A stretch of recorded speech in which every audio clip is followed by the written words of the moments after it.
श्री इमरान प्रतापगढ़ी जी। धन्यवाद सभापति महोदय। हम ही को कातिल कहेगी दुनिया, हमारा ही कत्लेआम होगा। हम ही कुएं खोदते फिरेंगे, हम ही पे पानी हराम होगा।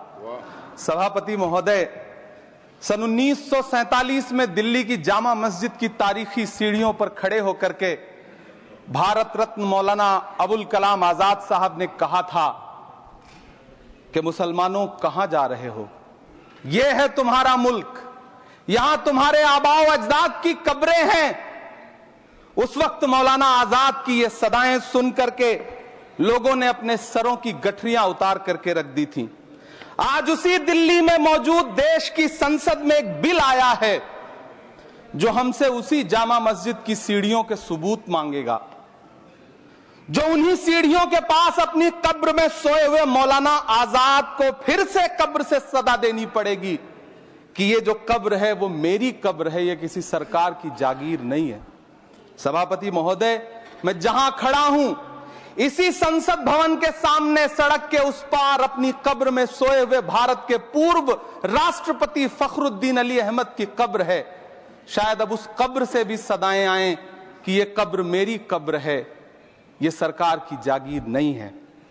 सभापति महोदय, मैं वक्फ कानूनों में किए जा रहे संविधान विरोधी बदलावों के खिलाफ बोलने के लिए खड़ा हुआ हूं। संविधान का आर्टिकल 14 हो, 29 हो, 30 हो, चीख चीख कर कहता है कि देश में सब बराबर के हकदार हैं। आर्टिकल 26 कहता है कि सबको अपने अपने मजहबी कामों के लिए मंदिर, मस्जिद, गिरजाघर, गुरुद्वारों का निर्माण करने का हक है और उसका रखरखाव का भी हक है। लेकिन डॉक्टर बाबा साहब अंबेडकर के संविधान को हर दिन कुचलने वाली ये सरकार देश के मुसलमानों से नफरत में इतनी अंधी हो गई है कि खुलेआम देश की संसद में देश सरकार के माइनॉरिटी मिनिस्टर साहब और होम मिनिस्टर साहब झूठ बोलते हैं और देश को गुमराह करते हैं, झूठ शब्द असत्य बोलते हैं। सरकार ने इस बिल का नाम उम्मीद रखा है। मंत्री जी कल से इसे देश के मुसलमानों के लिए नई उम्मीद बता रहे हैं। नहीं मंत्री जी, न तो यह बिल मुसलमानों के लिए नई उम्मीद है और न ही उम्मीद की नई किरण। सभापति महोदय, भाजपा ने पूरे देश में वक्फ के नाम पर कई सारे झूठ फैलाए हैं। आइए आज उनकी सच्चाई पर बात करते हैं। वक्फ ट्रिब्यूनल को ऐसे बताया जाता है जैसे वक्फ ट्रिब्यूनल कोई मजहबी खाप पंचायत हो। सभापति महोदय, जबकि सच्चाई यह है कि वक्फ ट्रिब्यूनल भी तो सरकारी न्यायिक विभाग है जिसमें सरकार द्वारा नियुक्त जज होते हैं, जिसमें प्रशासनिक अधिकारी होते हैं, कहीं ऊपर से थोड़ी आ गए। सभापति महोदय, देश के गृह मंत्री जी ने इसी सदन में कहा कि वक्फ ट्रिब्यूनल के फैसले के खिलाफ कोई कोर्ट नहीं जा सकता, जबकि सच यह है कि वक्फ एक्ट 1995 की धारा 83(9) के तहत हाई कोर्ट वक्फ ट्रिब्यूनल के फैसले की न सिर्फ समीक्षा कर सकता है बल्कि उसे बदल भी सकता है। सच तो यह है कि वक्फ बोर्ड खुद अपनी जमीनों के लिए कई सारी कोर्ट में मुकदमे लड़ रहा है।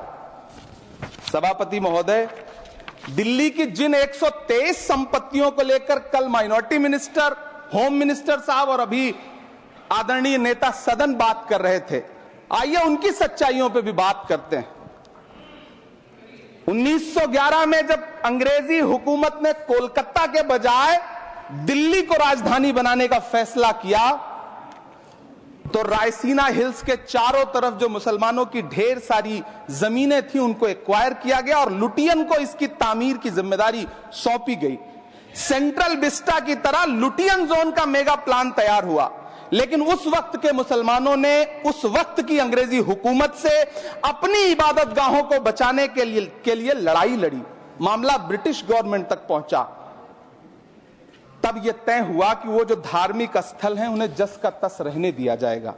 इंडिया गेट के बगल वाली मस्जिद हो, जाप्तागंज, सुनहरी बाग मस्जिद हो, पार्लियामेंट रोड वाली मस्जिद हो, ऐसी 123 संपत्तियों के मैनेजमेंट के लिए 1913 में मुसलमान वक्फ वैलिडेशन एक्ट बना और उसके बाद एक नया शहर बसाया गया जिसे लुटियंस जोन का नाम दिया गया। फिर 1943-45 के बीच एक और समझौता हुआ आजादी से पहले उसके तहत काफी सारी वक्फ जायदादों को सुन्नी मजलिस औकाफ बनाकर उसके अंडर किया गया ताकि उसकी देखरेख की जा सके। गृह मंत्री जी 2 दिन से सदन में जो बात कह रहे हैं वो दरअसल 123 संपत्तियां उसी सुन्नी मजलिस औकाफ के तहत आती है। सभापति महोदय, आजाद भारत आजाद हुआ। आजादी के बाद भारत में 1954 में वक्फ एक्ट लागू हुआ, जिसकी धारा 9 के तहत 1964 में केंद्रीय वक्फ काउंसिल का गठन हुआ। दिल्ली की वही 123 प्रॉपर्टीज को 1970 में सर्वे गजट करके गजट नोटिफाई किया गया। इसके निपटारे के लिए पूर्व प्रधानमंत्री इंदिरा जी के द्वारा 1974 में एक बर्नी कमेटी बनाई गई। बर्नी कमेटी ने 1976 में इन 123 संपत्तियों को दिल्ली वक्फ बोर्ड की संपत्ति होने की रिपोर्ट सौंपी। उस रिपोर्ट के आधार पर 1984 में कांग्रेस सरकार ने उन 123 प्रॉपर्टीज को दिल्ली वक्फ बोर्ड को सौंपने का फैसला किया, जिसके खिलाफ विश्व हिंदू परिषद कोर्ट गई। मामला 2011 तक पेंडिंग रहा। फिर 2011 में कोर्ट ने सरकार को आदेशित किया कि इसका निपटारा करो। तब 2013 में तत्कालीन यूपीए सरकार ने दिल्ली की उन्हीं 123 जायदादों को बर्नी कमेटी की सिफारिशों के मुताबिक वक्फ बोर्ड के हवाले किया। यही वो प्रॉपर्टीज हैं जिनके नाम से गृह मंत्री जी कल से कांग्रेस को कोस रहे हैं। फिर आई 2014 में भाजपा की सरकार, जो तब से इन जमीनों को हड़पने की साजिश कर रही है। जिस बिल को मुसलमानों के हुकूक की हिफाजत करने वाला बिल बताया जा रहा है, उसी को पेश करने के लिए और उस पर बात करने के लिए लोकसभा में भाजपा सरकार के पास एक भी मुस्लिम सांसद नहीं है। जिस वक्त, मैं लोकसभा कह रहा हूं, सुना करिए, जिस वक्फ बिल को मुस्लिम महिलाओं को हक दिलाने वाला बताया जा रहा है, उसे संसद में पेश करने वाली पार्टी के पास न तो राज्यसभा में, न लोकसभा में, न देश की किसी विधानसभा में एक भी मुस्लिम महिला सदस्य नहीं। कल किरण रिजिजू जी कह रहे थे कि रेलवे की जमीनें देश की जमीनें हैं, डिफेंस की जमीनें देश की जमीनें हैं। हां मंत्री जी, हैं, बिल्कुल हैं। ये जो वक्फ की जमीनें हैं, ये हमारे पुरखों ने धार्मिक कामों के लिए डोनेट किया है। तो हम भी तो इसी देश के नागरिक हैं, हम भी तो इसी देश के बेटे हैं। तो वक्फ की जमीनें भी तो इसी देश की जमीनें हैं, उनको पराया क्यों बोलते हैं आप? सभापति महोदय, अशफाकुल्लाह खान जब फैजाबाद की जेल में फांसी के फंदे पर झूल रहे थे, तो इसी देश की जमीन के लिए झूल रहे थे ना। सभापति महोदय, अंडमान की जेल में काला पानी की सजा काटकर अपनी जान देने वाले मौलाना फजले हक खैराबादी हो या शेर खान अफरीदी हो, वो भी तो इसी जमीन के लिए अपनी जान दे रहे थे ना।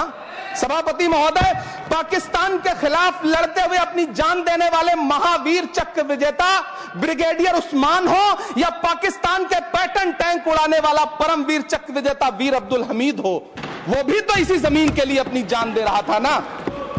और मंत्री जी, मैं इस सदन में अलल ऐलान ये कहता हूं कि जब भी इस देश की जमीन को लहू की जरूरत होगी, आपसे 2 कदम आगे इमरान खड़ा मिलेगा, ये मैं आपसे यकीन दिलाते हुए कह रहा हूं। सभापति महोदय, मैं सरकार से कहना चाहता हूं, हमसे हमारी इबादत गाहें तो मत छीनिए ना, हमारे घरों पे बुलडोजर तो मत चलाइए ना, हमारी कब्रों में तो हमें सुकून से सोने दीजिए ना।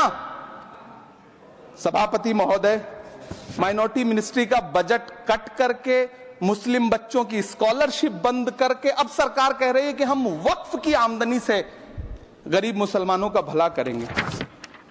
गुजरात की बेटी बिल्किस के बलात्कारियों की रिहाई के बाद उन्हें माला पहनाने वाली लोगों के नेता ये कह रहे हैं कि यह बिल मुस्लिम महिलाओं को उनका हक दिलाएगा।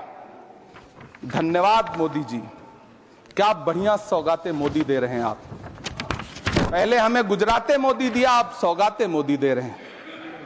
लेकिन यह सरकार इतना याद रखे कि इसी ठसक के साथ देश की संसद में सीए का कानून भी लाया गया था और कहा गया था बड़े बड़े भाषण देकर के कि पड़ोसी देशों से हिंदू भाइयों को ला करके यहां नागरिकता दी जाएगी। लेकिन मैं आपके संज्ञान में लाता हूं सर कि पिछले इतने दिनों में इनसे नागरिकता लेने के लिए 2000 व्यक्ति भी नहीं आए, जबकि इसके उलट इन्हीं की सरकार में पिछले 10 साल में 15 लाख से ज्यादा भारतीयों ने भारत की नागरिकता छोड़ करके दूसरे देश में जाकर के बस गए। यह हुआ उस कानून का अंजाम। सभापति महोदय, इसी तरह की जिद के साथ किसानों के खिलाफ भी कानून लाए गए थे। जिस तरह आज वक्फ के फायदे गिनाए जा रहे हैं, उसी तरह से किसानों को भी कृषि कानूनों के फायदे गिनाए गए थे। लेकिन अंजाम क्या हुआ? 700 किसानों की शहादत लेने के बाद सरकार को अन्नदाता किसानों के सामने घुटने टेकने पड़े और कृषि कानून वापस लेने पड़े। जिल्ले इलाही, जमहूरियत जो है वो नफरत और ठसक से नहीं चलती है, अकड़ से नहीं चलती है। उसमें सबकी हिस्सेदारी जरूरी है। कल देश के माइनॉरिटी मिनिस्टर ने लोकसभा में खड़े होकर एक शेर सुनाया था कि मुझसे कोई बदगुमान न हो, तो मैं उन्हें एक शेर सुनाना चाहता हूं कि मैं आज जद पे हूं तो इतना खुशगुमान न हो, मैं आज जद पे हूं तो इतना खुशगुमान न हो, चराग सबके बुझेंगे हवा किसी की नहीं।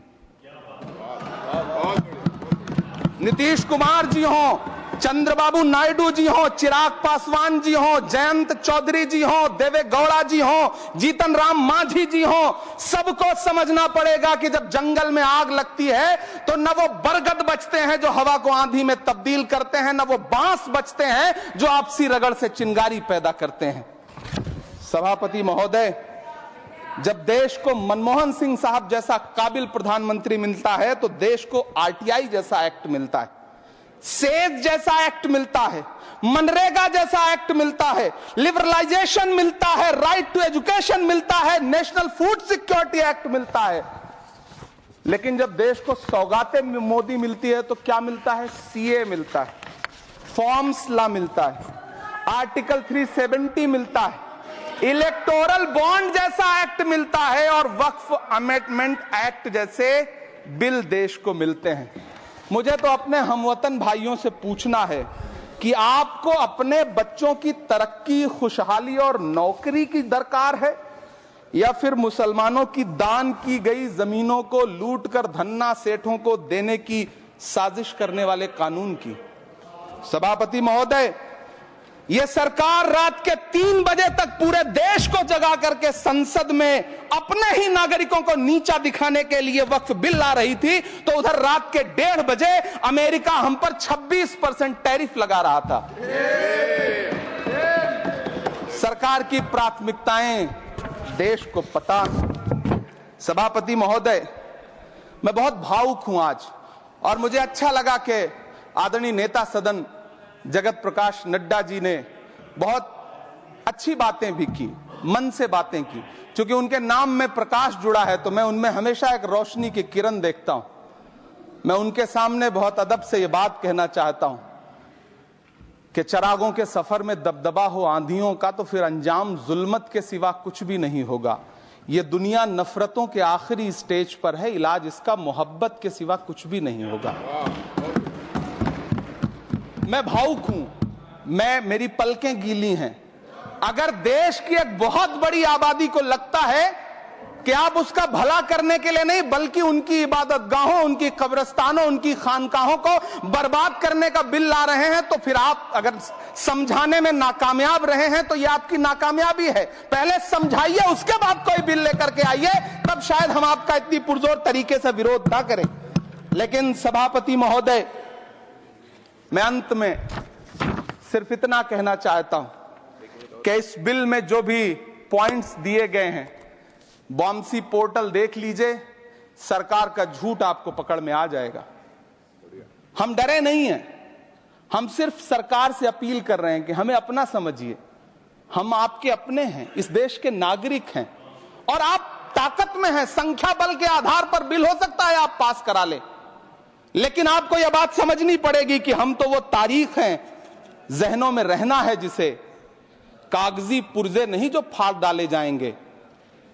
जिस जमीन पर मैं खड़ा हूं यह मेरी पहचान है। आप आंधी हैं तो क्या मुझको उड़ा ले जाएंगे? आपको यह बात समझनी पड़ेगी।